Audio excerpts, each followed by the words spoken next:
చక్కని సీతకి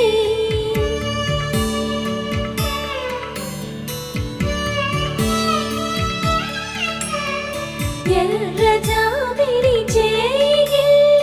రాముడేడని అడుగుతుంటే